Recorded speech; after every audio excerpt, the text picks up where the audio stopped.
اعوذ باللہ من الشیطان الرجیم بسم اللہ الرحمن الرحیم وقال الذی نجا منہما وادکر بعد امۃ انا انبئکم بتأویلہ فارسلون صدق اللہ العظیم۔ وقال الذی نجا منہما اور اب یہ اور کا مطلب کیا ہے جی؟ پھر وہ واقعہ آگے چل پڑا ہے۔ خواب دیکھا بادشاہ نے، اس نے سنایا اور تعبیر کرنے والوں کو اس کی سمجھ نہیں آئی۔ جب نہیں آئی تو قالا، اس نے کہا، قاف واو لام مادہ ہے، قالا یقولو، قالا اس نے کہا، فاعل کیا ہے جی؟ ہوا، یعنی کہ اس نے کہا۔ اب اس کا فاعل کیا ہے؟ الذی نجا منہما، یہ اس کا فاعل ہے۔ کس نے کہا؟ الذی۔ اب دیکھیں اس کے کتنے ٹکڑے بنتے ہیں جی؟ وقال الذی نجا منہما یہ ایک ہے، وادکر بعد امۃ یہ دوسرا ہے، انا انبئکم بتأویلہ یہ تیسرا ہے، فارسلون یہ چوتھا ٹکڑا۔ تو اس نے کہا الذی، اب یہ کیا ہے جی؟ اس میں موصول ہے، وہ جو، یعنی اس نے کہا، یعنی الذی اس نے کہا وہ جو، نجا نون جیم واو مادہ ہے اس کا، نجا ینجو نجات، اصل مطلب کیا ہے؟ کسی سے علیحدہ ہونا۔ اب اس میں بچ جانا بھی آتا ہے، علیحدہ ہو جانا بھی آتا ہے۔ نجا ینجو نجات پا جانا، بچ جانا، علیحدہ ہو جانا۔ اب یہ کیا ہے؟ یہ لازم ہے، خود بچنا، رہا ہونے کے معنی میں بھی، رہائی پانا بھی اس کے اندر آ جاتا ہے۔ تو نجا ینجو خود بچ جانا۔ اب یہ باب افعال میں آئے گا انجا ینجی، اور باب تفعیل میں آئے گا تو نجا ینجی۔ اب اس دونوں کا کیا ہے جی؟ رہائی، یہ پانا تھا اور یہ رہائی دینا ہے۔ کسی کو یہ بچنا تھا اور یہ بچانا ہے۔ اب اس میں کیا ہے جی؟ باب افعال میں ایک دم کسی کو بچا دے۔ انجیناکم من آل فرعون، یعنی کہ آل فرعون آیا، اللہ تعالیٰ نے سب کو غرق کر دیا اور ہم نے بچا لیا۔ انجیناہم من آل فرعون، فرعون کے لشکریوں سے، اس کی فوجوں سے ہم نے حضرت موسیٰ اور بنی اسرائیل کو ایک دم بچا لیا۔ ایک دم کیسے بچا لیا؟ اسی طرح نجا ینجی میں کسی کو رفتہ رفتہ کسی چیز سے بچا کے نکالے۔ لمبا ہی سفر ہے اور بہت مشکل چیزیں ہیں جن سے نکالتے نکالتے رفتہ رفتہ جستہ جستہ بچا لینا۔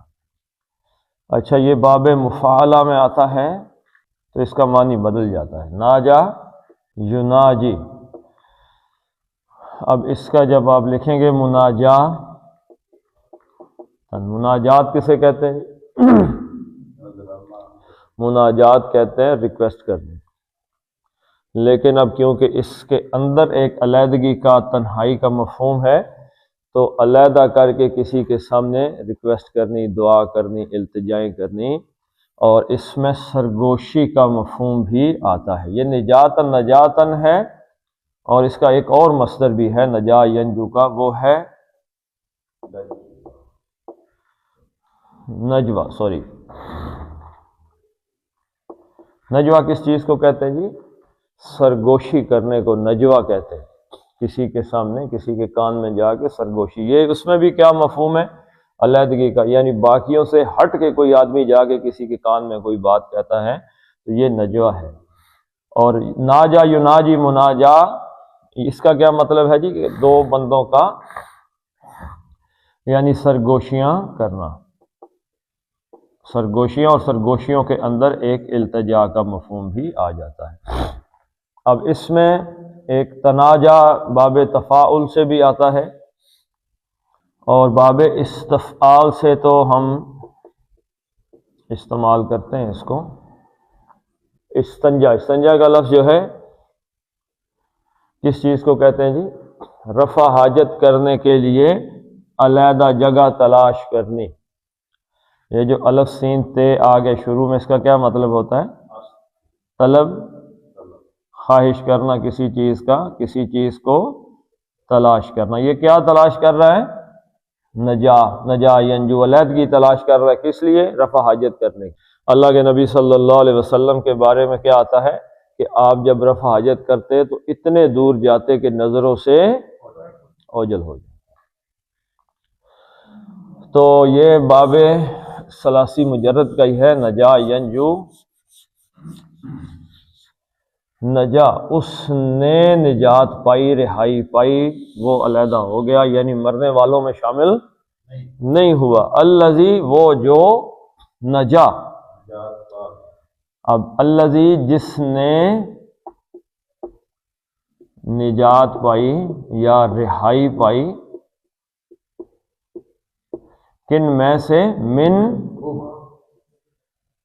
من سے حرف جر، اور ہما ضمیر ہو گئی، جمع کی ضمیر نہیں ہے، یہ تثنیہ کی ضمیر ہے۔ کتنے بندوں کی؟ دو کی، مذکر غائب کی ضمیر ہے، یعنی ان دو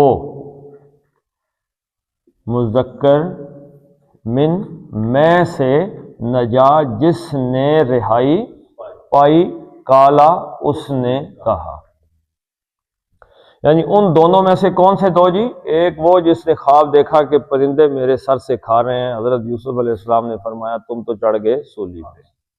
دوسرا کون سا تھا؟ جس نے خواب دیکھا تھا ارانی انی آصر خمرن، کہ میں شراب کشید کر رہا ہوں اور بادشاہ کو پلا رہا ہوں۔ تو حضرت یوسف نے کہا تھا کہ تم جاؤ گے اور پھر دوبارہ شراب پلاؤ گے۔ یہ کون تھا؟ ساقی۔ تو یہ شراب پلانے والا ہے۔ اب یہ قریب ہی ہے، سارے وزیر بیٹھے ہوئے، تو جب ساروں سے کوئی تعبیر نہیں نکل آئی تو یہ کہنے لگا وَذَّكَرَ بَعْدَ أُمَّةٍ، اب اس نے کہا، یہ ہے اس کا مقولہ، یہ ہے آگے، یہ اس کو کہتے ہیں وَذَّكَرَ بَعْدَ أُمَّةٍ، جملہ معترضہ، یعنی اس پہ ایک حالت اس کی بیان ہو رہی ہے کہ کیا ہوا۔ اور ادکرا، اصل میں کیا ہے یہ؟ ادکرا زال کاف اور رے مادہ ہے۔ ذکرہ یذکر، ذکرن کا کیا مطلب ہوتا ہے؟ یاد کرنا، یاد دہانی کہتے ہیں ذکر کو، ذکرہ، ذکر، تذکرہ۔ تو اذکرہ یذکر کا کیا مطلب ہوا؟ یاد دلانا کسی آدمی۔ اور ذکر یذکر کا معنی یہاں پہ یہ کس باب میں آیا ہے؟ یہ باب افتعال میں آیا ہے۔ باب افتعال میں آیا تو اب دیکھیں اس نے شکل کیسے بدلی، الف فے تے عین الف اور لام، فے عین اور لام یہ مادہ ہے، تو فے کی جگہ کیا ہے؟ زال، کاف کی جگہ کیا ہے؟ عین کی جگہ کیا ہے؟ کاف، اور لام کی جگہ رے ہے۔ تو یہ بن گیا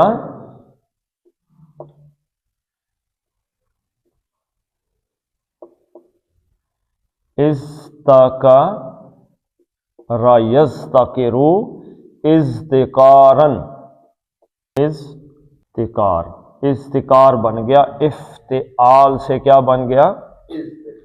استقار۔ اب اس کا جو فعل ماضی ہے استقر یستقر، استقر یستقر، اب اس میں ایک چینج آ گئی کہ زال اور تے جب یہ دونوں آپس میں مکس ہوئے تو دونوں کو ایک ہی زال کر دیا گیا، مشدد دال، اس پہ شد ڈال دی گئی، تو یہ بن گیا اس ذکر یذکر، خود یاد کرنا اہتمام کے ساتھ۔ ٹھیک ہے جی۔ اب قرآن حکیم نے کیا کیا؟ اس نے اس کو اس ذکر سے کیا کر دیا؟ ادکر، زال کو کس میں کنورٹ کر دیا؟ یعنی اس تے کو ادھر لے کے گئے اور تے کی وجہ سے زال کس میں چینج ہو گئی؟ دال میں، تو یہ بن گیا ادکر، اس نے یاد کیا۔ قرآن حکیم میں کیا آیا ہے؟ وَلَقَدْ يَسَّرْنَا الْقُرْآنَ لِلذِّكْرِ فَهَلْ مِن مُدَّكِرٍ، اسم الفاعل ادکر یدکرو، یدکرو وہ یاد کرتا ہے، اب اس کا کیا بنایا؟ فاعل بنایا، تو یا ختم ہو گئی، میم آ گئی، مدکرن یاد کرنے والا۔ اب ادکرا اس نے یاد کیا، یدکرو وہ یاد کرتا ہے، سوری یاد اس نے یاد کیا، یاد کیا اس نے، ادکرا۔ اب اس کے اندر ایک مفہوم مزید پایا جاتا ہے کہ بھولی ہوئی چیز کا یاد آ جانا، کوئی چیز بھول گئی ہے نا تو وہ یاد آ گئی۔ تو ادکرا یعنی وہ بھول گیا تھا، کہاں لکھا ہوا ہے جی؟ فَأَنْسَاهُ الشَّيْطَانُ، شیطان نے اس کو بھلا دیا۔ تو شیطان نے اس کو یہ ذکر کرنا کہ جا کے بادشاہ کو بتانا بھائی کہ اندر ایک بے گناہ آدمی جو ہے وہ قید ہے، یہ بات وہ بھول گیا، تو وَذَّكَرَ یاد آ گیا جی، بعد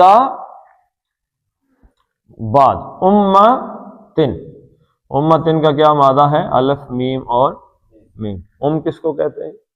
ماں کو کہتے ہیں، ٹھیک ہے جی۔ جیسے القریٰ ہو گیا بستیوں کی ماں۔ اچھا، ماں کو اس لیے کہتے ہیں کہ باقی جتنے بچے ہیں ان سب کا جو رشتہ ہے وہ کس کے ساتھ جڑا ہوا ہے؟ ماں۔ اگلی جو نسل چل رہی ہے ساروں کا رشتہ ماں کے ساتھ جڑا ہوا۔ القریٰ اس بستی کو کہتے ہیں، اس شہر کو کہتے ہیں کہ جس کے آگے پیچھے کی بستیوں کا رشتہ اس کے ساتھ جڑا ہوا ہو۔ مکے کو القریٰ کہتے ہیں، تو کیا رشتہ جڑا؟ ہر آدمی جا رہا ہے خانہ کعبے کی طرف جا رہا ہے، تو کوئی رشتہ ہے جس کے ساتھ سارے جڑے ہوئے۔ تو امتن کا کیا معنی ہے یہاں پہ؟ امتن کے مختلف معنی ہیں۔ پہلا معنی امتن کا کیا ہے جی؟ جماعت، گروہ۔ ایک معنی کیا ہے؟ گروہ کو امت کہتے ہیں، امتن جماعت کو کہتے ہیں، گروہ کو کہتے ہیں۔ اب اس میں بھی وہ چیز کیا جڑی ہوئی ہے؟ کیا چیز اس میں شامل ہے؟ ایک ایسا گروہ جس کا فکری طور پہ کسی ایک نقطے پہ ساروں کا تعلق آ کے جڑ جاتا ہو۔ کوئی ایک نقطہ، مثلا آپ کوئی ایک گروہ دیکھتے ہیں، اس گروہ کا سارا نقطہ یہاں پہ آگے اکٹھا ہو جاتا ہے۔ اس نبی کریم صلی اللہ علیہ وسلم کے ماننے والوں کو کیا کہا گیا ہے؟ امت۔ کذالک جعلناکم امتن وسطن، امت بنایا گیا ہے، ایک گروہ بنایا گیا، کہ جماعت بنائی گئی۔ تو یہ امت کیوں بنائی گئی؟ ان کا کہیں پہ ایک نقطہ آ کے جڑ گیا۔ وہ نقطہ کیا ہے؟ وہ رسول اللہ صلی اللہ علیہ وسلم کی تعلیمات ہیں، آپ کی ذات ہے، قرآن ہے۔ یہاں پہ سب ہم آ کے اکٹھے ہو جاتے ہیں، قرآن پہ سارے اکٹھے ہیں، حضور صلی اللہ علیہ وسلم کی ذات پہ سارے اکٹھے ہیں۔ جو اس نقطے سے ہٹ گیا، یعنی جس کا یہ اشتراک ختم ہو گیا، وہ امت سے نکل گیا۔ تو آپ کو بہت سی احادیث ملیں گی جس میں اللہ کے نبی صلی اللہ علیہ وسلم نے فرمایا بھائی جو یہ کام نہیں کرتا فلیس منی فلیس منا، اس کا ہمارے ساتھ کوئی تعلق واسطہ ہے۔ مشى مع ظالم، جو کسی ظالم کے ساتھ چلا، وہو یعلم انہ ظالم، اس حال میں کہ وہ جانتا تھا کہ یہ بندہ ظالم ہے، فقط خرج من الاسلام، ختم، امت سے باہر ہے۔ تو ایک یہ ہے۔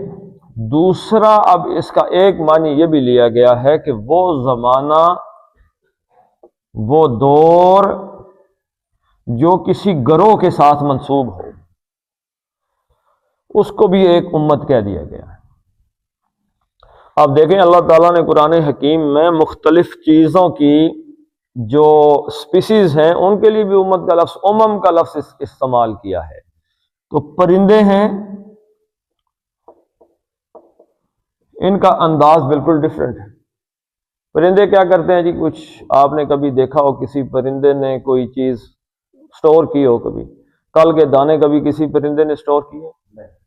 اور ہر روز پہ بلیو کرتے ہیں، صبح جاؤ کھاؤ پیو شام کو واپس آ جاؤ، اگلے دن اللہ پھر دے گا۔ لیکن وہیں پہ آپ نے دیکھا ہوگا چونٹی ہے،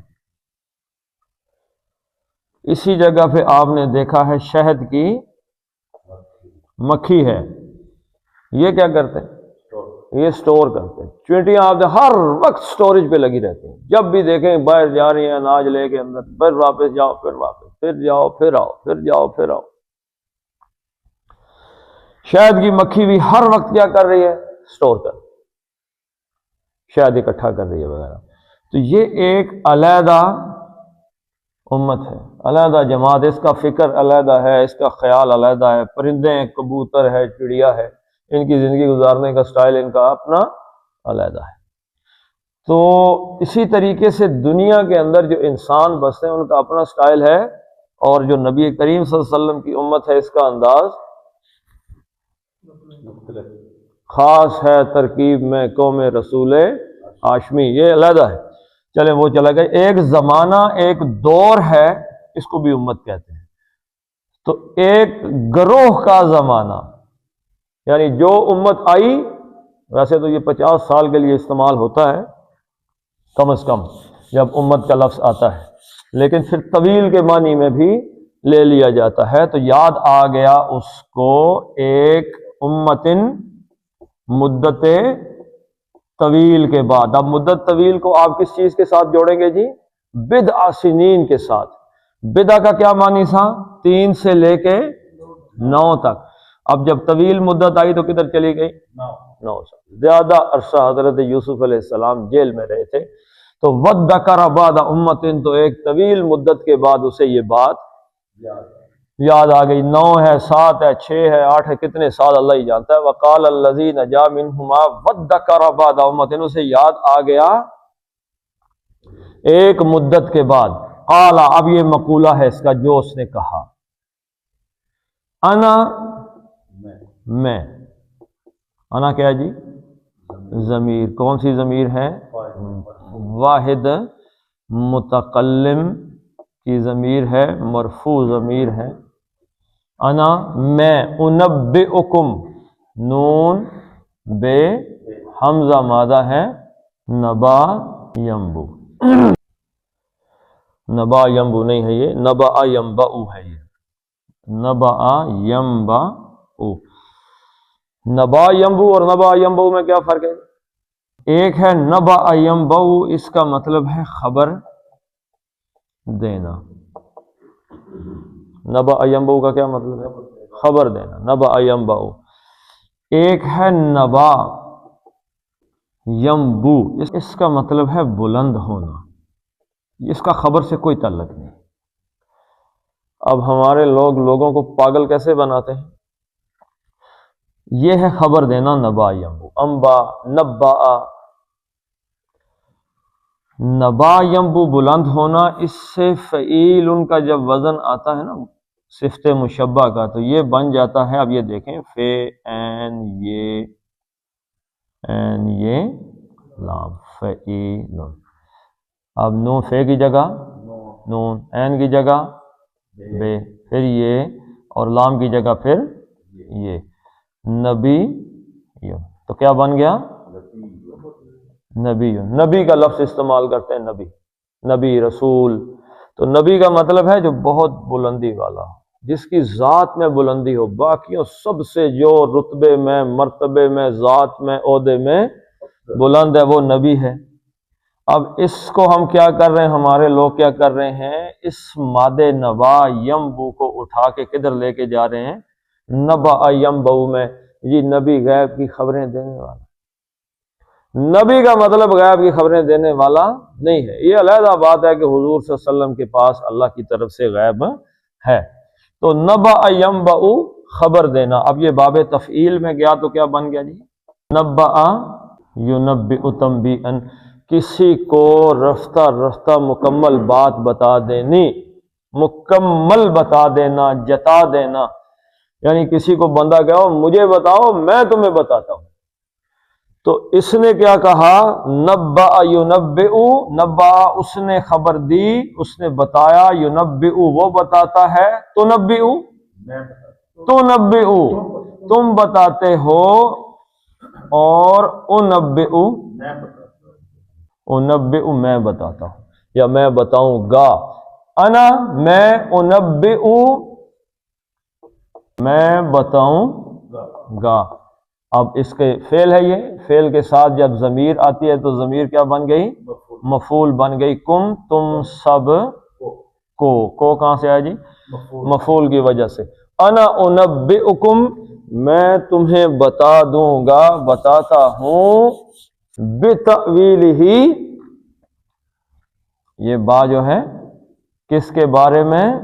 تأویلی، تأویل حمزہ واو لام مادہ ہے، آلا یعول معالن یا اولن، اولن بھی آ جاتا ہے، اس کا مصدر ہے، معالن بھی مصدر میمی ہے اس کا۔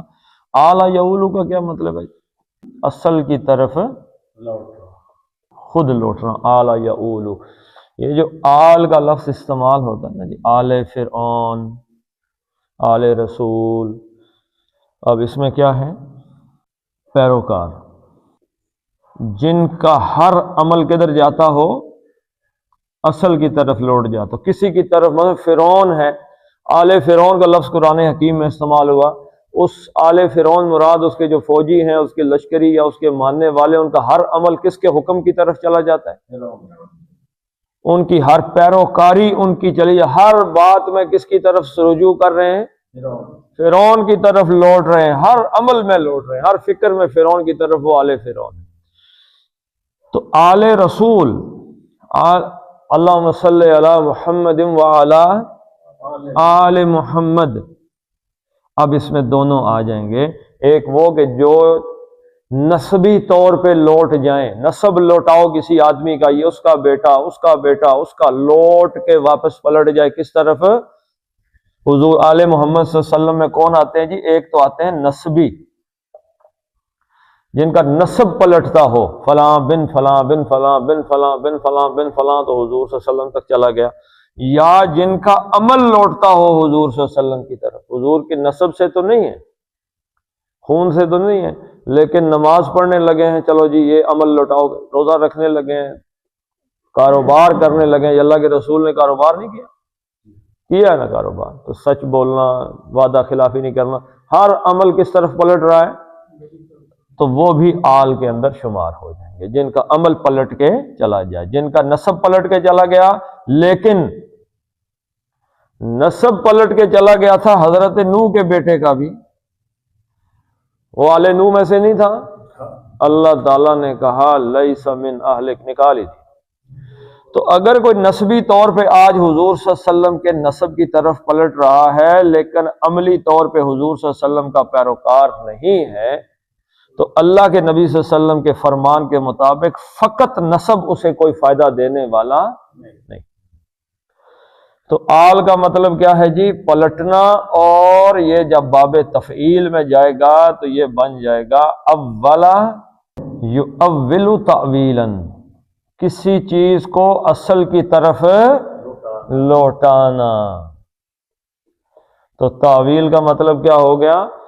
کسی چیز کا اصل کی طرف اس کو رجوع کرانا، لوٹانا، اس کا مطلب ہو گیا تعبیر۔ ٹھیک ہے جی، یہاں پہ اس کا مطلب کیا ہو گیا؟ وہ جو اصل خواب کی جو حقیقت کیا ہے اس طرف بات کا لوٹا دینا، یعنی اس بات کی اصل کیا ہے۔ تو بتأویل ہی یہاں پہ تعبیر مراد لیا گیا ہے، خواب کی تعبیر۔ انا انبئکم بتأویلی، بعض عربی حرف جر ہو گیا، تعویل جو ہے تعویل نہیں آیا تو یہ کیا بن گیا؟ مضاف بن گیا۔ تو کس کی تعویل؟ تعویل ہی اس خواب کی تعبیر، وہ جو آپ نے خواب بتایا اس کی تعبیر کیا ہے؟ میں آپ کو، انا انبئکم، میں آپ کو بتاتا ہوں، پس ارسلون، ارسلہ باب افعال سے، رے سین اور لام مادہ، رسل یرسلو، رسل یرسل، کیا مطلب ہے اس کا جی؟ بھیجنا؟ نہیں، اس کا مطلب ہے نرمی کے ساتھ چلنا، کوئی پیغام لے کر۔ رسالت کس چیز کو، رسالہ کسے کہتے ہیں؟ پیغام کو۔ یہ باب افعال میں آیا ارسلہ یرسل ارسالا، اس کا مطلب ہے پیغام بھیجنا۔ تو پیغام خود بخود تو چلا نہیں جاتا، کوئی لے کے ہی جاتا ہے، تو اس کو پیغام لے کے جانے والے کو کیا کہیں گے؟ مرسلن، پیغام لے کے جانے والا، مرسلن۔ تو ارسلہ اس نے بھیجا، تو اب اس یہ آ گیا ہے یہ باب یہ آ گیا فعل امر۔ تو یرسلو سے ترسلون، تم سب بھیجتے ہو، تو اب امر بنانا اس کا، تو تے رے سین لام واو اور نون، اعرابی نون بھی گیا، تے بھی علامت مضارع بھی چلی گئی، اور جب بھی آپ کسی جگہ الف کو زبر کے ساتھ دیکھیں تو کیا امر میں تو کون سا باب ہوتا ہے؟ افعال ہوتا ہے۔ تو یہ بن گیا ارسلو، تم سب بھیجو، کس کو بھیجو جی؟ اصل میں کیا تھا؟ نی، مجھ کو، لیکن یا متکلم اڑ گئی، صرف نون وقایا رہ گیا۔ ارسلونی یہ قائم مقام ہے اس چیز کا، جیسے لکم دینکم ولی دین ہے، تو دین کے نیچے آپ کو ملے گی زیر، دینی میرا دین، تو وہاں سے یا متکلم جو ہے حذف ہے، یہاں پہ بھی حذف ہے۔ ارسلو بھیجو، نی مجھ کو، فا پس مجھے بھیجو، کہاں بھیجو جی؟ جیل میں بھیجو، حضرت یوسف علیہ السلام کے پاس مجھے بھیجو، میں تمہیں بتاتا ہوں کہ یہ جو خواب ہے اس کی تعبیر کیا ہے۔ ارسلو فارسلون، پس مجھے بھیجو۔ تو وقال الذی، اب یہ دیکھیں جی، یہ واو حرف ہو گیا، کالا کیا ہوا؟ فعل ہو گیا، الذی اسم ہو گیا، اس میں موصول، نجا فعل ہو گیا، من جو ہے حرف جر ہے، ہما جو ہے یہ اسم ضمیر ہے، یہ بھی اسم ہے، واو پھر حرف ہے، ادکرا فعل ہے، بعدہ کیا ہے جی؟ ظرف ہے، یہ بعد امتن، ظرف جو ہوتا ہے وہ ہمیشہ مضاف ہوتا ہے، تو امتن یہاں پہ کیا ہے جی؟ مضاف الیہ ہونے کی وجہ سے یہ مجرور ہو گیا، زیر آ گئی، بعد امتن یعنی ایک طویل مدت کے بعد، یہ کہ کہاں سے آیا ہے؟ مضاف الیہ کی وجہ سے، انا اسم ضمیر ہو گیا، انبئ فعل ہو گیا جس میں انا جو ہے یہ فاعل ہے، کم کیا ہوا جی؟ ضمیر ہو گئی، با حرف جر ہو گیا، تعویلاً جو ہے یہ اسم ہو گیا، اور ہی جو ہے ضمیر ہو گئی، پھر فا جو ہے یہ کیا ہوا؟ حرف ہو گیا، حرف عطف ہو گیا، ارسلو فعل ہو گیا، اور نی یہ ضمیر ہو گئی۔ تو چلیں اب اس کو پڑھ لیتے ہیں۔ وقال الذی، قاف موٹا پڑھنا ہے، وقال الذی نجا منہما، نون کا اظہار کرنا ہے، کلکلہ نون کا نہیں جی، نون کا اظہار کرنا ہے، آگے ہے جو ہے ہا ہلکی ہے، منہما وذکر بعد، اس میں سے عین ضرور نکالنا ہے، بعد امتن، امتن میں اظہار ہے تنوین کے نون کا، کیونکہ آگے حمزہ آگے ہلکی ہے، امتن انا انبئکم بتأویلہ فارسلون، صدق اللہ العظیم۔ اللہم بارک علی محمد وعلی آل محمد کما بارکت علی ابراہیم وعلی آل ابراہیم انک حمید مجید۔ اللهم اغفر لهم وارحمهم وحاسبهم حسابا يسيرا وادخلهم الجنة وأعذهم من عذاب القبر ومن عذاب النار. اللهم من أحييته منا فأحيه على الإسلام ومن توفيته منا فتوفه على الإيمان. اللهم عذب الباس رب الناس واشف أنت الشافي لا شفاء إلا شفاؤك شفاء لا يغادر سقما. ربنا هب لنا من ازواجنا وذرياتنا قرة اعین واجعلنا للمتقین اماما. ربنا فاغفر لنا ذنوبنا وكفر عنا سیئاتنا وتوفنا مع الابرار. اللهم انصر المسلمین والمسلمات في فلسطین وفي كل مكان. وصلی اللہ تعالی علی خیر خلقہ محمد وعلی آلہ وصحبہ اجمعین برحمتک یا ارحم الراحمین.